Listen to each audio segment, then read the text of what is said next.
Fui acusado falsamente por mi sobrina de 13 años de algo imperdonable. Mi familia me dio la espalda, mi novia me dejó y, en cuestión de días, perdí todo lo que había construido. 6 meses después, la verdad salió a la luz, y ahora todos quieren volver a acercarse. Pero no. No después de lo que hicieron.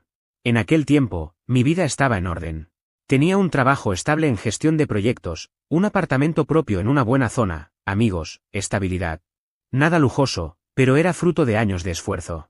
Creía tener una familia unida, reuniones los domingos, celebraciones, cenas festivas. Mi hermana Martina y yo, en particular, éramos inseparables. Cuando nació su hija, Abril, estuve presente en el hospital. Fui el primero, después del padre, en cargarla.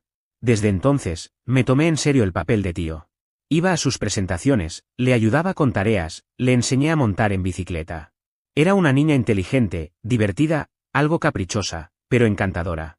Tras el divorcio de Martina, cuando Abril tenía 8 años, mi hermana se quedó sola criando a su hija. Yo intentaba ayudar siempre que podía. No había nada extraño en mi relación con ellas, solo cariño y apoyo familiar. Pero Abril tenía un carácter difícil, y Martina solía ceder ante todo. Si la niña quería un nuevo teléfono, lo tenía. Si respondía mal, mi hermana lo excusaba diciendo que era solo una adolescente. Alguna vez le comenté que debía ponerle límites, pero Martina se ponía a la defensiva y me decía que no podía entenderlo porque no era padre. Lo dejé pasar, aunque, con el tiempo, me di cuenta de que esa permisividad traería consecuencias. Hubo una situación meses antes de que todo se viniera abajo. En una comida familiar, Abril tuvo una actitud grosera con mi madre. Le hablé en privado, con calma, y le pedí que tuviera más respeto con su abuela. No la grité, ni la regañé fuerte, solo le recordé que debía comportarse. Me miró con una frialdad que nunca había visto en ella y se fue furiosa con Martina. Le dijo que yo la había avergonzado frente a todos. Mi hermana vino a encararme y me pidió que no interviniera en su manera de educar. Me disculpé y lo dejé pasar. Hoy sé que ese fue el primer aviso de lo que vendría. Pasaron 6 meses. Mis padres organizaron un asado en su casa, algo típico en nuestra familia. Llegué después del trabajo, todavía con la camisa puesta, y saludé a todos. Abril estaba con unas amigas, murmurando y riendo entre ellas. Apenas me dirigió la palabra, pero lo tomé como algo normal. Una hora más tarde, Martina me llamó a la cocina. Tenía la cara pálida y las manos temblorosas. Desde el primer segundo supe que algo iba muy mal. ¿La tocaste? Me soltó, sin rodeos. Me quedé en shock. ¿Qué? ¿De qué hablas? A Abril, repitió, furiosa. ¿La tocaste? No entendía nada. Me explicó, con los ojos llenos de rabia, que su hija había ido la noche anterior llorando a decirle que yo había abusado de ella. En ese instante, sentí que el mundo se derrumbaba bajo mis pies. Esperé que Martina se riera, que dijera que era una broma de mal gusto. Pero no. Su expresión era de absoluto odio. Intenté hablar, jurarle que jamás haría algo así, pero no me dejó terminar. Me abofeteó con fuerza, gritándome que era un monstruo, que iba a llamar a la policía y que no quería volver a verme. Mis padres y varios familiares entraron corriendo, alertados por los gritos. Todos me miraban como si fuera un criminal. Intenté explicarme, pero nadie escuchó. Martina ya tenía el teléfono en la mano, mi madre lloraba desconsolada y mi padre me miraba con un desprecio que me destrozó. No tuve otra opción más que irme. Conduje hasta mi apartamento sin recordar el trayecto. Me senté en silencio, intentando procesar lo ocurrido. Mi propia sobrina, a quien había ayudado a criar, me acusaba de algo tan ruin, y mi hermana, con quien había compartido toda mi vida, creyó en ella sin siquiera escucharme. Esa misma noche, la policía llegó a mi puerta. 2 detectives tocaron el timbre y me pidieron que los acompañara para hacer algunas preguntas. Acepté sin dudarlo. No tenía nada que ocultar. Les conté exactamente dónde había estado y con quién. Esa noche en que, según Abril, todo había ocurrido, yo estaba en una cena de trabajo con mi equipo, desde las 6 hasta casi la medianoche. Tenía 15 testigos, recibos del restaurante, registros de pago. Todo verificable. Los detectives no parecían convencidos por la denuncia, pero debían seguir el procedimiento. A medida que avanzaban los interrogatorios, el relato de Abril comenzó a desmoronarse. Primero dijo que todo ocurrió en mi apartamento. Luego, que había sido en casa de mis padres. Después, que no recordaba bien la fecha. Nada coincidía. Uno de los detectives, en confianza, me comentó que a veces veían denuncias falsas, pero que igualmente debían cumplir con su trabajo. Lo entendí, aunque eso no aliviaba el tormento de sentirme tratado como un culpable. Cada entrevista era un suplicio. Cada silencio, un peso insoportable. Y mientras tanto, los rumores empezaron a circular. En menos de 2 días, todo el vecindario sabía algo.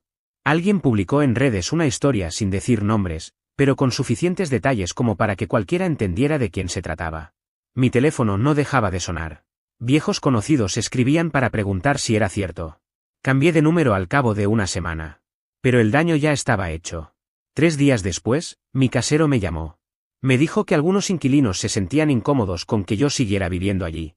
Cuando le pregunté con qué motivos me había echado si no me habían acusado de nada, se retractó, pero dijo que estaba vigilando la situación. El trabajo era peor. Mi jefe me llamó a su oficina para una reunión urgente. Apenas me senté, me dijo que quizás debería tomarme un tiempo libre.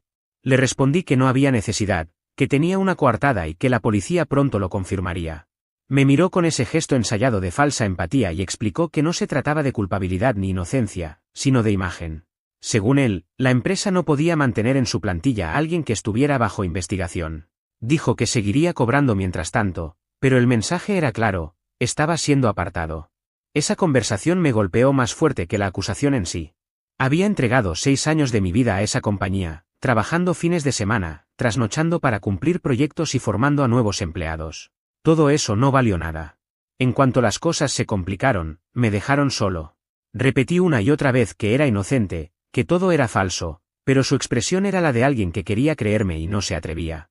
Aseguró que sería algo temporal, hasta que se calmara la situación. Esa suspensión temporal terminó en un despido silencioso un mes después. A partir de ahí, mi vida se vino abajo. Ir al supermercado era una pesadilla, sentía las miradas, escuchaba los murmullos. En el gimnasio, donde llevaba 4 años entrenando, la gente se apartaba de mí como si fuera contagioso. Al final, cancelé la membresía y me resigné a entrenar en casa.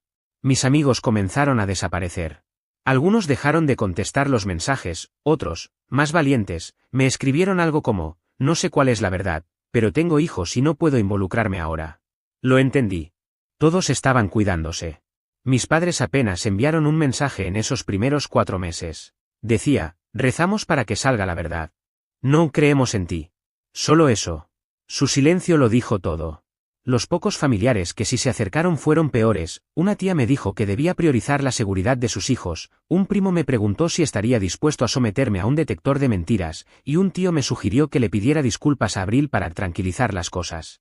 ¿Pedir perdón por algo que no hice? Ni pensarlo. Hasta personas con las que no hablaba desde hacía años se sintieron con derecho a opinar. Frases como siempre fuiste callado en la escuela se transformaron en sabíamos que era raro.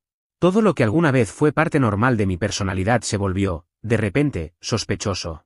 Aún así, yo seguía esperando que la verdad saliera a la luz. Pensaba que en cuanto la policía terminara la investigación, todo volvería a la normalidad. 4 meses después, el caso se cerró. Sin cargos. Mi coartada era sólida, la historia de Abril tenía más agujeros que un colador, y no existía ninguna prueba de nada. Creí que ese sería el final. Que por fin llegaría la vindicación. Pero estaba equivocado. Para entonces ya había perdido mi empleo, mi reputación estaba arruinada y mis ahorros casi desaparecidos por los gastos legales. Nadie volvió corriendo a disculparse. Muchos siguieron tratándome como si fuera culpable. Escuché más de una vez el comentario de que no te acusen no significa que seas inocente. Algunos incluso me lo dijeron en la cara, que seguramente lo había hecho, pero había zafado por un tecnicismo. Terminé mudándome a otra zona de la ciudad, buscando un lugar donde nadie me conociera. Encontré un apartamento pequeño y empecé a buscar trabajo, aunque fue una tortura. No tenía antecedentes, pero Internet conservaba todo. Bastaba escribir mi nombre para que aparecieran las publicaciones antiguas con las acusaciones. Intenté por todos los medios que las eliminaran, pero fue inútil. En las entrevistas, veía cómo el ambiente cambiaba apenas mencionaban el tema. Explicaba toda la historia, la denuncia falsa, la investigación cerrada, mi inocencia comprobada. Algunos me escuchaban con empatía, otros simplemente me daban las gracias y prometían mantener mi currículum en archivo. Una entrevista en particular me destruyó. Había avanzado por varias etapas con un gerente que parecía genuinamente interesado. Pero en la última reunión me dijo que no podían contratarme. Habían visto todo lo que circulaba en línea. Aclaró que personalmente me creía, pero que la empresa no quería asumir ese riesgo.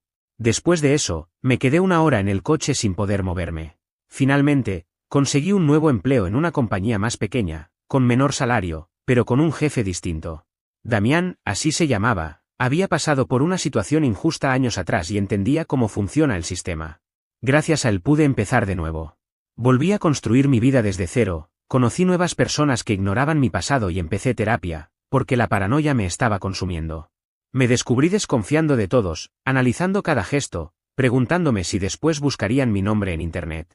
Y fue ahí cuando tomé una decisión definitiva, romper cualquier lazo con mi antigua familia. No desde el odio, sino por simple instinto de supervivencia. Habían elegido su comodidad antes que la verdad. Prefirieron el miedo a la paciencia, y con eso me dejaron claro mi lugar en su escala de prioridades, el último. 6 meses después de que el caso se cerrara, recibí una llamada de Martina. Era la primera vez que escuchaba su voz desde aquella noche en la que me había abofeteado durante una barbacoa familiar. Dudé si contestar, pero la curiosidad me ganó.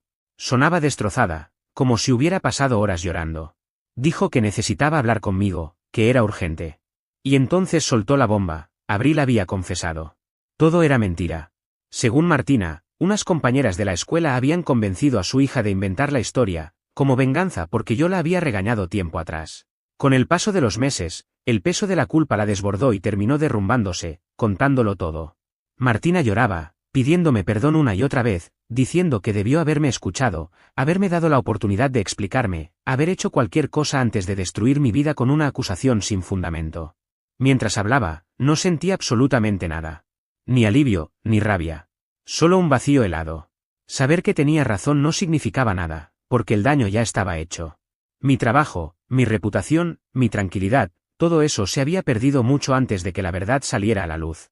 Cuando por fin se quedó en silencio, le hice una sola pregunta. ¿Alguna vez se te ocurrió preguntarme si era cierto antes de arruinarme la vida? No respondió. Balbuceó excusas, dijo que había actuado como cualquier madre, que tenía miedo, que quería proteger a su hija. Pero ya nada de eso importaba. Le dije que cualquier persona decente, antes de señalar con el dedo, habría hecho preguntas, habría dudado al menos por un instante. Que la familia se suponía que estaba para eso, para creer en ti cuando nadie más lo hace, para ofrecer el beneficio de la duda hasta que la verdad se aclare.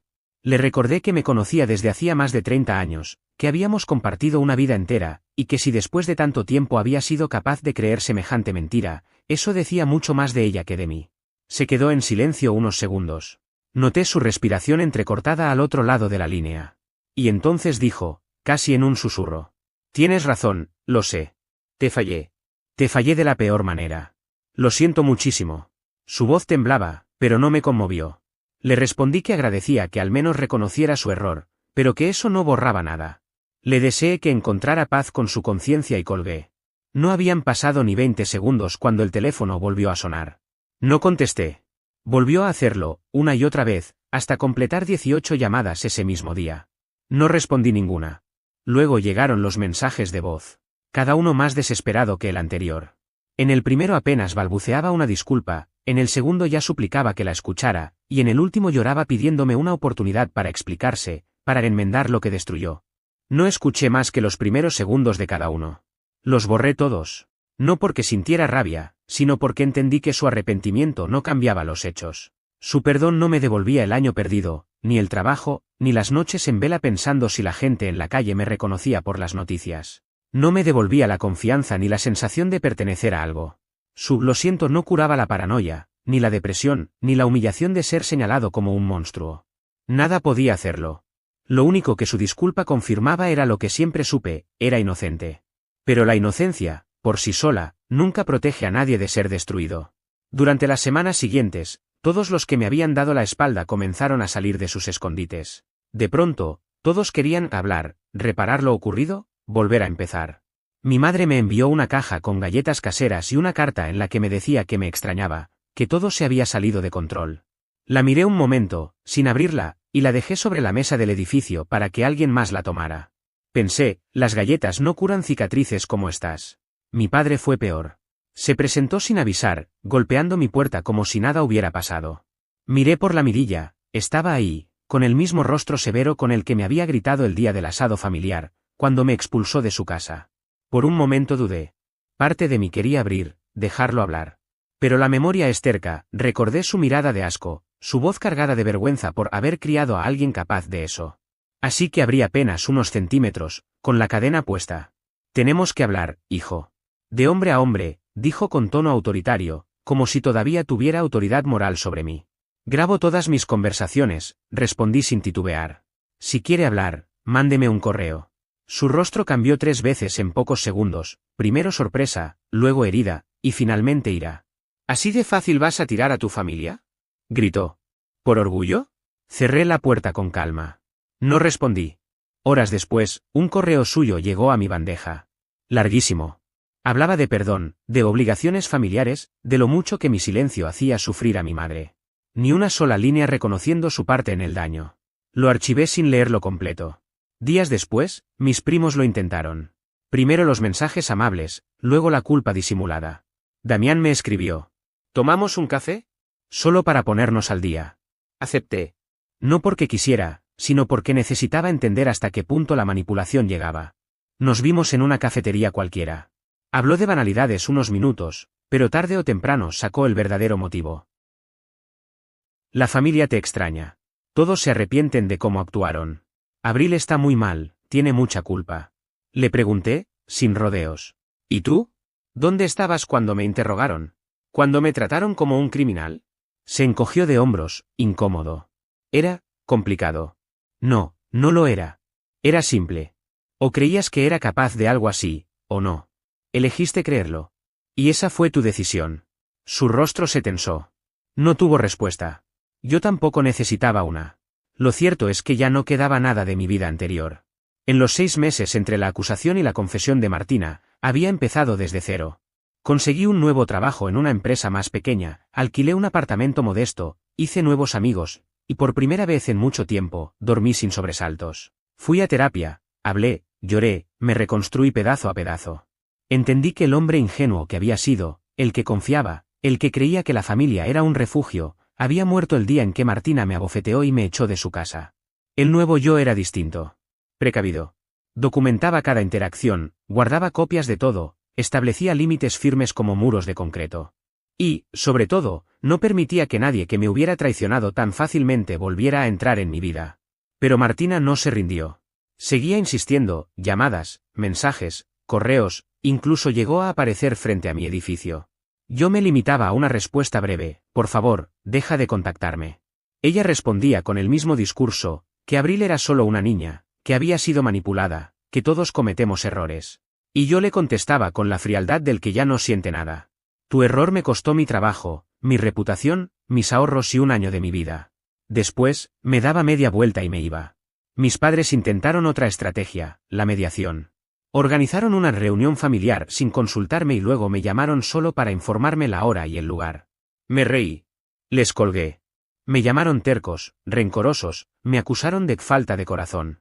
Les respondí con un correo donde les aclaré que ya no los consideraba familia. Que habían perdido ese derecho el día que eligieron creer en una mentira. Les pedí que dejaran de actuar como si aún tuvieran algún tipo de poder sobre mi vida. Algunos parientes me escribieron para decirme que era demasiado duro, que debía perdonar a Abril porque era joven. Me molestó su simpleza. Abril tenía 13 años cuando mintió. A esa edad uno ya sabe perfectamente lo que está bien y lo que no. No era una niña inventando cuentos sobre monstruos, fue una adolescente consciente de que sus palabras podían destruirme. Y lo hizo. Vio cómo me desmoronaba, cómo perdía todo, y no dijo nada durante 6 meses. Y Martina, su madre, prefirió creer esa historia sin pruebas, sin dudar, sin preguntar. Fue directa al juicio, a la condena, sin mirar atrás. Eso me demostró lo poco que significaba para ella. Muchos dicen que la familia se perdona, que solo tienes una. Pero la verdad es otra, la familia de verdad no te da la espalda cuando todo el mundo lo hace. Te conoce lo suficiente para decir eso no suena a él, esperemos los hechos. La mía no hizo nada de eso. Pasaron 2 años. Mi vida empezó a florecer de nuevo. Me ascendieron. Comencé a salir con una mujer que conocí en una conferencia de trabajo, inteligente, divertida, independiente. Avanzamos despacio, sin prisas, sin máscaras. Hice nuevas amistades, gente madura, estable, que entendía lo que era el respeto. Por primera vez en años, mi apartamento se sintió como un hogar. Decoré las paredes con cuadros, compré muebles nuevos, y hasta conseguí mantener vivas mis plantas. Cada objeto allí representaba una pequeña victoria sobre el pasado. Y entonces, el ciclo volvió a empezar. Llegó el cumpleaños número 16 de abril. Martina me llamó desde un número desconocido, uno que no tenía bloqueado. Me tomó por sorpresa. Su voz sonaba ensayada, como si leyera un guión. Dijo que Abril quería verme, que había escrito una carta, que necesitaba pedirme perdón en persona. Que los últimos años también habían sido un infierno para ella, que había perdido amigos, que la acosaban, que tenía pesadillas, que iba a terapia 2 veces por semana, que incluso había intentado lastimarse por culpa y remordimiento. Era una maniobra emocional disfrazada de compasión. Martina intentaba transferirme la responsabilidad de la salud mental de su hija, como si yo tuviera que pagar por los efectos secundarios de sus propias mentiras. La escuché durante 10 minutos, en silencio. Repetía las mismas excusas con diferentes tonos: era una niña, fue manipulada, merece una oportunidad. Yo, sin embargo, ya no sentía nada. Solo entendí, con una claridad helada, que no había nada más que decir. Martina me dijo que todos merecían sanar, que ya había pasado mucho tiempo y que yo estaba siendo demasiado terco. Según ella, Abril había aprendido la lección, que estaba recibiendo ayuda, que había cambiado. Cuando terminó de hablar, solo respondí con una palabra: no. Intentó insistir. Me dijo que su hija tenía pesadillas, que la situación la había dejado destrozada, que estaba en terapia, y que todo esto era parte de un proceso de sanación. Yo le respondí con calma que eso no era mi problema. Abril tomó sus decisiones y debía afrontar las consecuencias. Yo también había tomado las mías. Martina trató de justificarla: era solo una niña. Yo le contesté: suficientemente grande como para saber lo que hacía. Y tú, más aún, sabías perfectamente en qué te estabas metiendo. Tú elegiste tu lado hace 3 años, ahora yo elijo el mío. Empezó a llorar. Dijo que estaba siendo cruel, que Abril solo buscaba cerrar el ciclo, tener un poco de paz. Le contesté que mi cierre llegó el día en que bloqueé sus números y seguí con mi vida. Lo que Abril quería no era disculparse, sino sentirse mejor consigo misma. Y ese consuelo no me correspondía dárselo.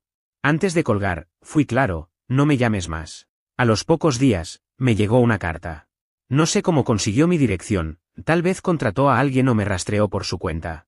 Esa invasión de mi espacio personal me molestó incluso más que la carta misma. El contenido era exactamente lo que uno esperaría: un cúmulo de "lo siento, era joven y tonta, te echo de menos". Decía que estos años habían sido duros para ella, que había perdido amistades, que la señalaban en la escuela, que la llamaban mentirosa. Quería que supiera que se arrepentía, que daría lo que fuera por retroceder el tiempo. Incluso recordó detalles del pasado, como cuando le enseñé a andar en bicicleta o los cumpleaños en los que aparecía con regalos. Mencionó las veces en que la ayudaba con sus tareas, intentando despertar en mí una nostalgia que me hiciera responder. Pero no era más que una estrategia emocional. Mi terapeuta ya me había advertido sobre este tipo de maniobras: cuando busquen despertar culpa, recuerda que eso no es una disculpa, es manipulación. Y tenía razón. Reconozco que la carta estaba bien redactada, con un tono cuidadosamente medido. Parecía haber sido revisada varias veces, tal vez incluso con la ayuda de su terapeuta o de la propia Martina. Decía todo lo que debía decir, aceptaba su culpa, reconocía sus mentiras, mostraba arrepentimiento y pedía solo la oportunidad de disculparse en persona. Si no hubiera vivido todo lo que su engaño me costó, quizás me habría conmovido. Pero yo sí lo viví, y entendí de inmediato lo que esa carta representaba: no era una disculpa para mí, era un ejercicio terapéutico para ella. Un paso más en su proceso de sentirse en paz. Lo más probable es que su psicóloga le haya dicho que escribiera al afectado, para expresar sus sentimientos y asumir responsabilidades. Un método válido, sin duda, pero hecho para aliviar su conciencia, no para reparar el daño real. La leí una sola vez y la metí directamente en la trituradora. No por rabia ni rencor, sino por simple lógica. Ese capítulo estaba cerrado. Algunas personas en línea me han dicho que debí responderle, que debía darle una oportunidad, que guardar resentimiento solo me haría daño. Pero lo que ellos no entienden es que yo no vivo con rencor. No hay odio, ni deseo de venganza. Lo que siento es indiferencia absoluta. El opuesto del amor no es el odio, es la apatía. Y eso es lo que tengo hacia mi antigua familia: nada. Son extraños, gente que alguna vez conocí, como compañeros de escuela con los que te cruzas en la calle, intercambias un saludo y sigues tu camino. Solo que yo ni siquiera quiero ese saludo. Ninguna disculpa puede devolverme el trabajo que perdí, los amigos que me dieron la espalda o el año que pasé siendo tratado como un paria. No puede borrar los ataques de pánico cada vez que alguien me miraba con sospecha, ni la necesidad de grabar cada interacción humana para sentirme a salvo. Tampoco compensa haber tenido que reconstruir toda mi vida desde cero a los 32 años. La carta de Abril no era para mí. Era para ella. Quería perdón para aliviar su culpa. Lo entiendo, todos los humanos buscamos cerrar heridas. Pero eso no me obliga a ofrecerle consuelo. No le debo nada. Tiempo después, Martina volvió a llamar.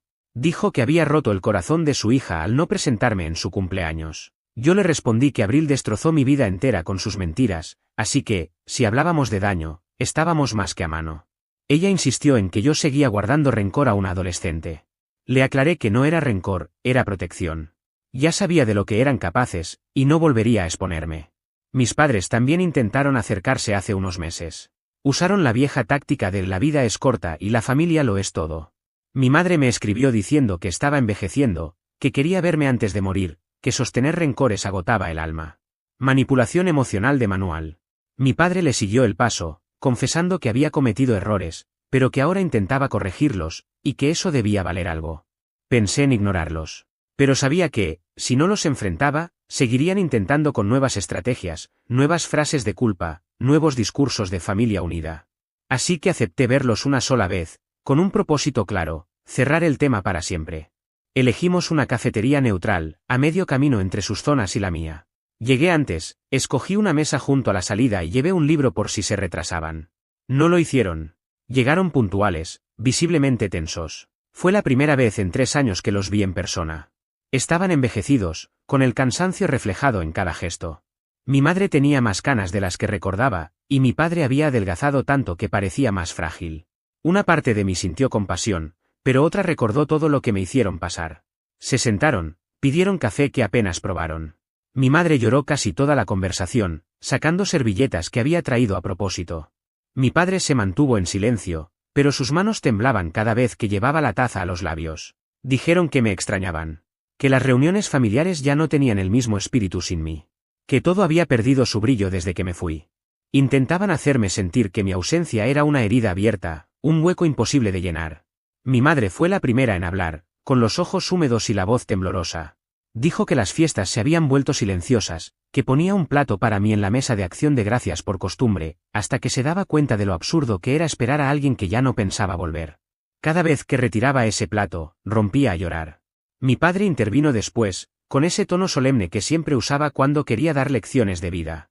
Mencionó mi cumpleaños, como habían enviado una tarjeta con una dedicatoria sincera, y como les había regresado marcada como destinatario desconocido, porque yo había cambiado de dirección sin avisarles.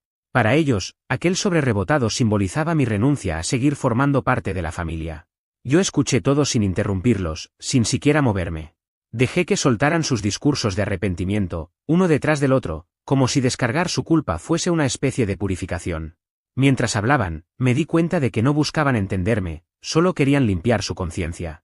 Cuando por fin guardaron silencio y se quedaron mirándome, esperando que los perdonara con un simple gesto, supe que había llegado mi turno.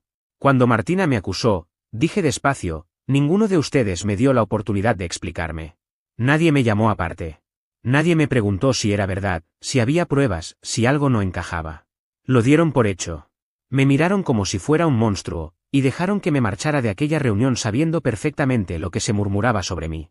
Y no me buscaron. No hubo ni una llamada, ni un mensaje, ni un intento de saber cómo estaba. Durante toda la investigación, pasé cada día solo, enfrentando miradas, rumores y pérdidas. Mientras tanto, ustedes guardaban silencio. Ese silencio me enseñó exactamente dónde estaba mi lugar en esta familia. Mi madre abrió la boca para decir algo, pero alcé la mano para detenerla. No he terminado, añadí con calma. Puedo agradecer que ahora se disculpen, pero una disculpa no reconstruye nada. La confianza no nace de las palabras, sino de los hechos, y ustedes destruyeron más de 30 años de confianza en cuestión de horas. No me interesa reconstruir algo que nunca debió romperse. Les expliqué que mi vida había seguido adelante, que ya no necesitaba esa versión de familia que solo funcionaba cuando todo estaba bien. Les conté que ahora tenía cerca a personas que me creían, que me respetaban, que me preguntaban antes de juzgar. Gente que me había demostrado, con hechos, que no huirían en el primer signo de problema.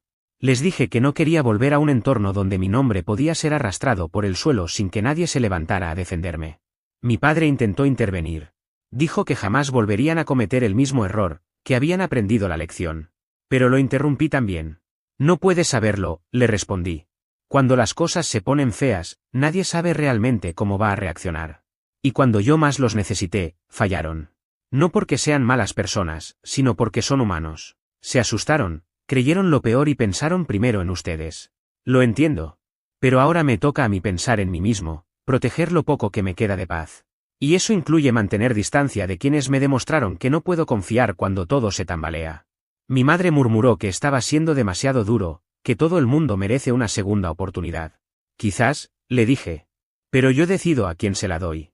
Y esta vez, no voy a dársela. Así como tú elegiste creer en mi culpa sin evidencia, yo elijo no volver a confiar. Después de eso, el silencio se volvió pesado, insoportable. Nadie más habló. Desde ese día, no hemos vuelto a cruzar palabra. De vez en cuando, los recuerdos regresan sin avisar. Una tarde cualquiera, al oler el guiso de un restaurante o escuchar una canción vieja, me vienen imágenes borrosas de los almuerzos familiares, las risas, las sobremesas interminables. Pero ya no siento tristeza. Ni siquiera nostalgia. Es más una especie de reconocimiento, eso existió, pero ya no me pertenece. Enseguida recuerdo el dolor, la humillación, la soledad que me dejaron, y ese pensamiento borra cualquier intento de añoranza. Lo reemplaza una sensación más profunda, alivio. La paz de haber salido de un círculo donde familia era sinónimo de juicio y miedo. Mi vida ahora es otra. Hace 2 años conocí a una mujer increíble, Abril. Trabaja en marketing y tiene un humor afilado, de esos que te desarman pero también te obligan a ser mejor. Llevamos más de 2 años juntos y hace 6 meses nos mudamos. Conseguimos un apartamento con una habitación que convertimos en oficina.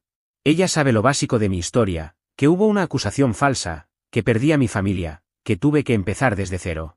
Pero nunca me ha presionado por los detalles. Me dijo que cuando esté listo para contárselo todo, estará ahí para escuchar, sin exigencias. Esa actitud me enseñó más sobre el respeto que cualquier discurso de unidad familiar. No necesita conocer cada sombra de mi pasado para confiar en quien soy hoy. Tenemos un grupo de amigos que se han vuelto parte de nuestra rutina. Hacemos cenas los viernes, partidas de juegos de mesa los domingos, escapadas a la playa en verano. Entre ellos soy simplemente el tipo que hace chistes malos y se emociona con los triviales, no el hombre que fue acusado de algo terrible. Eso, para mí, es libertad, poder ser definido por lo que soy ahora, no por lo que otros dijeron de mí cuando todo colapsó. A veces la gente opina. Algunos creen que soy rencoroso, que debería perdonar y seguir adelante. Otros me dicen que mi decisión es completamente válida, que lo que hicieron no tiene redención posible. Pero ya no me importa lo que piensen. Esto no trata de justicia moral ni de orgullo, trata de supervivencia emocional. Aprendí lecciones duras, que basta una sola mentira para destruir una vida entera. Que el miedo y la vergüenza pueden borrar décadas de amor y confianza. Que ser inocente no te protege del daño. Pero también aprendí que soy más fuerte de lo que imaginaba. Perdí mi trabajo, mi reputación, mis amigos, mi hogar y mi familia. Me vi en ruinas. Aún así, seguí levantándome, día tras día, incluso cuando el cuerpo me pesaba y la mente pedía rendirse. Y con el tiempo, lo fingido se volvió real, la rutina volvió a tener sentido, la calma regresó, y entendí que sobrevivir también es una forma de victoria. De ese proceso nacieron nuevas amistades, un nuevo concepto de familia, y una red de personas que me acompañan sin condiciones. Esas relaciones sinceras valen más que cualquier reunión navideña o cumpleaños con discursos vacíos. Hace poco supe, por redes sociales, que Abril, mi sobrina, tiene 19 años y estudia psicología. A veces pienso que tal vez intenta entender por qué hizo lo que hizo. Quizá busca respuestas dentro de sí. Parte de mí espera que haya aprendido algo, que piense antes de actuar, que crezca. Pero ya no es una esperanza emocional, sino distante, casi académica, como cuando deseas que un desconocido salga adelante. Me enteré también de que sigue en terapia desde que confesó. Y lo digo sin rencor, ojalá le sirva. No por mí, sino por ella. Quizá un día logre ser una buena persona. O quizá ya lo es. No lo sé, ni me interesa descubrirlo. Hace unas semanas, Martina volvió a escribirme. Su mensaje era largo, lleno de rodeos y frases cuidadosamente elegidas. Dijo que Abril estaba sufriendo crisis de ansiedad y culpa, y que su terapeuta creía que una conversación conmigo podría ayudarla a cerrar ese capítulo. Me propuso hacerlo con un mediador, en cualquier lugar, bajo cualquier condición. Incluso ofreció pagar todos los gastos. Solo una reunión, decía. Solo para que Abril diga lo que necesita decir. Le respondí con la misma serenidad con la que ahora vivo, no. No por odio. No por venganza. Sino porque mi vida, por fin, está en paz. Tengo una pareja con la que hablo de futuro, con quien comparto un hogar, planes, metas. No pienso arriesgar esa tranquilidad por abrir una herida que costó años cerrar. Hoy mi vida se siente estable, por fin. Estoy por recibir otra promoción en el trabajo, Juego al baloncesto los miércoles por la noche, estoy aprendiendo a tocar la guitarra y tengo planeado un viaje a Colorado el mes próximo. Mi rutina es sencilla, tranquila, sin sobresaltos. Y precisamente por eso, abrir de nuevo la puerta a mi antigua familia sería como invitar al caos otra vez. No pienso hacerlo. Cada interacción con ellos ha sido un drenaje emocional, culpa, manipulación, excusas disfrazadas de afecto. Ya no me deben nada, y yo tampoco les debo nada a ellos. La última vez que le escribí a Martina, mi hermana, fui completamente claro. Le dije que entendía que Abril estaba pasando por un proceso difícil, que de verdad deseaba que encontrara paz y pudiera sanar. Pero también le expliqué que mi propia sanación requería distancia, que había trabajado demasiado para construir una vida en calma, sin ese peso constante sobre mis hombros. Le deseé lo mejor y le pedí, con respeto, que no volvieran a ponerse en contacto conmigo. Su respuesta fue un mensaje largo, lleno de frases sobre el cierre emocional y lo necesario que era para Abril enfrentarme. Me acusó de egoísmo, de no pensar en cómo ella nunca se recuperaría si yo seguía negándome a verla. No respondí. Solo bloqueé su número, igual que ya había hecho con otros. Desde entonces, hace 4 meses, no supe más de ella. O al menos no de manera directa. Sé que algunos pensarán que soy frío o incluso cruel. Dirán que una adolescente cometió un error y que yo la estoy castigando de por vida. Pero eso no es cierto. Yo no estoy castigando a nadie.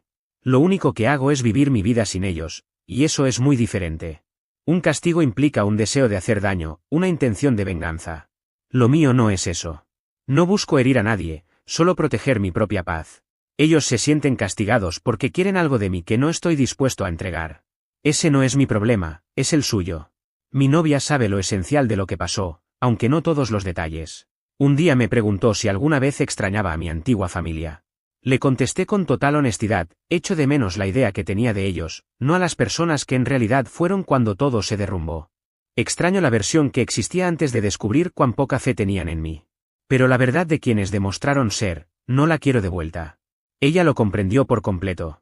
Viene de una familia complicada también, marcada por traiciones y decepciones desde muy joven, así que entiende perfectamente que a veces lo más sano es alejarse. Sin culpas, sin segundas oportunidades forzadas, simplemente reconocer cuando un vínculo se vuelve tóxico y elegirte a ti mismo por encima de todo. Estamos hablando de mudarnos juntos el año que viene, de construir algo nuevo desde la confianza, algo limpio, sin el peso de las mentiras y las traiciones. Algo que se base en hechos, no en suposiciones. Hace aproximadamente un año me crucé con mi madre por casualidad en el supermercado. Fue un encuentro inesperado. Ella me vio primero y comenzó a acercarse con esa expresión esperanzada, como si creyera que el tiempo había borrado todo. Yo simplemente giré y caminé hacia otra dirección. Escuché que me llamaba por mi nombre, pero no me detuve. No había odio, ni dramatismo. Solo desinterés absoluto. No quería abrir una conversación en medio del pasillo de frutas, con desconocidos alrededor fingiendo no mirar. Más tarde, ese mismo día, recibí un mensaje suyo. Decía que le había dolido verme irme así, que solo quería hablar unos minutos. Le contesté que entendía sus sentimientos, pero que mi postura seguía siendo la misma y no había cambiado nada. Me respondió que seguiría esperando que algún día yo cambiara de opinión. Le dije que podía mantener su esperanza, pero que no esperara nada de mí. Esa fue la última vez que tuvimos contacto directo. Hace poco, mientras navegaba sin querer por redes sociales, me topé con una publicación de Abril.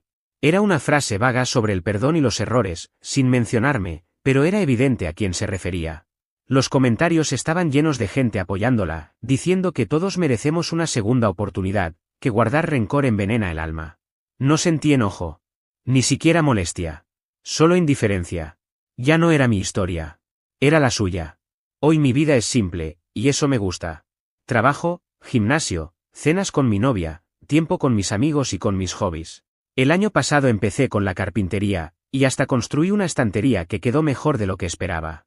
Estoy pensando en adoptar un perro. Cosas normales. Cosas que la gente suele dar por hechas, hasta que un día tiene que reconstruirlo todo desde cero. Algunos me preguntan si alguna vez me reconciliaría con mi familia. Siempre doy la misma respuesta, nunca digas nunca, pero tampoco te quedes esperando un milagro. Si alguna vez llegara a pasar, no sería por el paso del tiempo ni por un simple perdón.